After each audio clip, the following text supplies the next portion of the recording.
जिसे ओबीसी कहा जाता, जिसका मैं नेशनल प्रेसिडेंट हूं। मुल्क की आजादी के 72 साल में इस देश में जानवरों की गिनती हुई, कुत्तों की गिनती हुई, हिजड़ों की गिनती हुई, मगर जो हम लोग हैं 52% ओबीसी के लोग, हमारी गिनती नहीं हुई।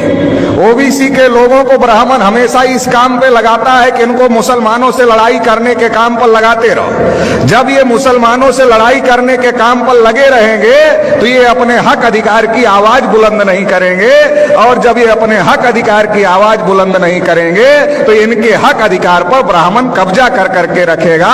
आजादी के 72 साल में हमारी गिनती हिंदू के नाम पर करते रहे और हमारे सारे हक अधिकार पर ब्राह्मणों ने कब्जा कर लिया।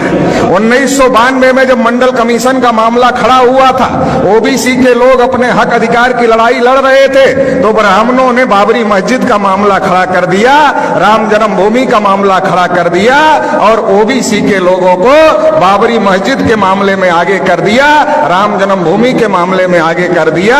बाबरी मस्जिद गिरा दी गई। और जो ओबीसी की नौकरियां थी, जो 12 करोड़ नौकरियां ओबीसी को मिलने वाली थी, वो ओबीसी को नहीं मिली, उस पर ब्राह्मणों का आज भी कब्जा है। और मुसलमानों की मस्जिद चली गई, मतलब हमारी नौकरियां चली गई, आपकी मस्जिद चली गई, और रिजल्ट आया ब्राह्मणों के फेवर में, मंदिर बन गया। अभी मोदी जी अपने को ओबीसी कहते हैं, मगर उन्होंने ट्रस्ट घोषित किया, ट्रस्ट में एक भी ओबीसी के आदमी को मेंबर नहीं बनाए। जब मुसलमानों से लड़ना है तब हम हिंदू हैं, जब हम अपने हक अधिकार की बात करते हैं तब हम हिंदू नहीं हैं। मुसलमानों से लड़ाने के लिए हमको हिंदू बनाते हैं, और इस देश में हिंदू है कौन? ओबीसी के लोगों को ब्राह्मणों ने हजारों साल से शूद्र बनाकर रखा, पढ़ने लिखने के अधिकार से, धन संपत्ति रखने के अधिकार से, बोलने सुनने के अधिकार से, सभी अधिकार से वंचित करके रखा। लिखा मनुस्मृति में, अगर आंख से ज्ञान देख ले तो आंख में सूजा डाल देना चाहिए, उच्चारण करे तो जीभ काट लेना चाहिए, और अगर कान से ज्ञान का एक शब्द सुन ले तो कान में शीशा पिघलाकर डाल देना चाहिए, ये लिखा। शेड्यूल कास्ट के लोगों को अछूत बना के रखा, आदिवासियों को जंगल में रहने के लिए मजबूर किया, तो देश में हिंदू है कौन? ब्राह्मणों ने हमारे ऊपर इतने जुल्म ढाए, हमें अछूत बनाया, हमें शूद्र बनाया, हमें जंगलों में रहने के लिए मजबूर किया, तो हमारा धर्म और ब्राह्मण का धर्म एक नहीं हो सकता। हम हिंदू नहीं है। आप रामायण पढ़ लो, महाभारत पढ़ लो, गीता पढ़ लो, वेद पुराण पढ़ लो, श्रुति स्मृति पढ़ लो, कहीं पर भी हिंदू लिखा हुआ नहीं है, क्योंकि ये हिंदू हिंदी भाषा का शब्द नहीं है, ये हिंदू संस्कृत भाषा का भी शब्द नहीं है, ये पर्शियन भाषा का शब्द है, जिसका अर्थ होता है हारा हुआ, नीच, कायर, काला, चोर, गुलाम।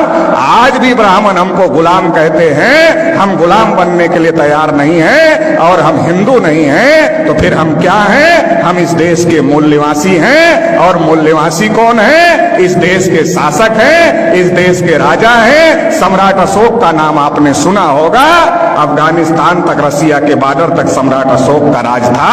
हम लोग उस वंश के लोग हैं, इस बात को हम लोगों को समझने की जरूरत है। भारत के मुसलमान कोई अरब ईरान से आए हुए लोग नहीं हैं, हमारे डीएनए के भाई हैं, हमारे खून के भाई हैं। जब ब्राह्मणों ने हमारे बुजुर्गों पर जुल्म किया तो हमारे बुजुर्गों ने इंसाफ के मजहब को पसंद किया और इस्लाम को स्वीकार किया।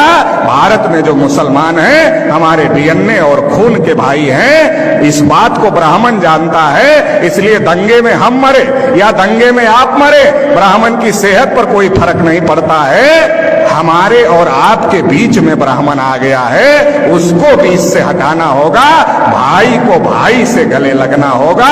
ब्राह्मणों ने हजारों साल से हमको मजलूम बना के रखा, 72 साल में मुसलमानों को मजलूम बना दिया है। इसलिए मजलूम को इकट्ठा होना होगा, और जो ब्राह्मणों ने नाइंसाफी का निजाम कायम किया है, इसे ध्वस्त करना होगा और इंसाफ कायम करना होगा।